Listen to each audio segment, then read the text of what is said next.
अंतरिक्ष यात्री को एक सूक्ष्म सभ्यता का पता चला। पूरा देश इंसान के पैर से भी छोटा था। जैसे ही आदमी ने माइक्रोस्कोप से देखा तो सामने था 1 मिनट।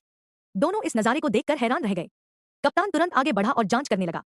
पता चला कि यह सभ्यता भले ही बेहद छोटी थी, लेकिन इसके घर, इमारतें और मशीनें बिल्कुल इंसानों जैसी थी। यहाँ तक कि उनकी टेक्नोलॉजी भी सामान्य दुनिया से कई गुना तेजी से विकसित हो रही थी। कप्तान ने सोचा कि बेहतर यही होगा कि जहाज की मरम्मत करके वापस पृथ्वी लौटा जाए। लेकिन उसका साथी बिल्कुल अलग सोच रहा था। वह यहाँ रुकने पर अड़ा रहा, क्योंकि उसे लगता था कि वह इस सभ्यता के जीवन और पा सकता है। वह सूक्ष्म दुनिया को बेरहमी से नष्ट करने की कोशिश करने लगा। कप्तान ने उसे रोकने की पूरी कोशिश की, लेकिन तभी एक अजीब सी आवाज आसमान से गूंजने लगी।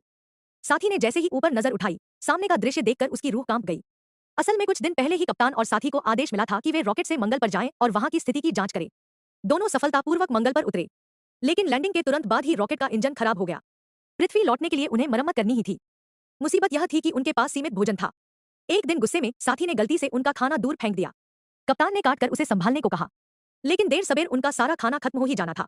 इसी बीच खोज के दौरान उन्होंने आसमान में 2 सूरज देखे और तभी सामने आया वह रहस्यमय सक्षम राष्ट्र जहां कप्तान लौटने की तैयारी करना चाहता था। वही साथी भगवान बनने के नशे में चूर था। वह उस सभ्यता को बार बार नष्ट करने की कोशिश करता रहा। काफी समय बाद कप्तान ने रॉकेट की मरम्मत पूरी कर ली, लेकिन जब उसने साथी को बुलाया तो उसकी कोई प्रतिक्रिया नहीं मिली। बेचैन होकर कप्तान उसे खोजने निकल पड़ा और जैसे ही वह एक वीरान जगह पहुंचा, उसके सामने कुछ ऐसा प्रकट हुआ जिसे देखकर वह भी दंग रह गया। वो था साथी का बहु बनाया गया विशालकाय पत्थर का पुतला। साथ ही बड़े गर्व से कैप्टन से बोला, मैं यहाँ इसी एहसास के लिए आया हूँ।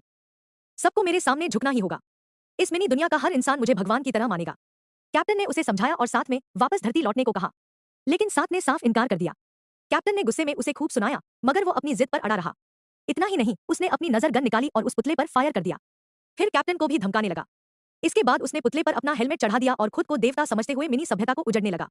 उसे जरा भी अंदाजा नहीं था कि उसकी ये दीवानगी उसकी मौत की वजह बनेगी। तभी आसमान से जोरदार धमाका हुआ। असल में कैप्टन वहां से रॉकेट लेकर निकाल चुका था। ऐसे ही और भी वीडियो देखने के लिए हमारे चैनल को सब्सक्राइब करें और बेल आइकन को प्रेस करें।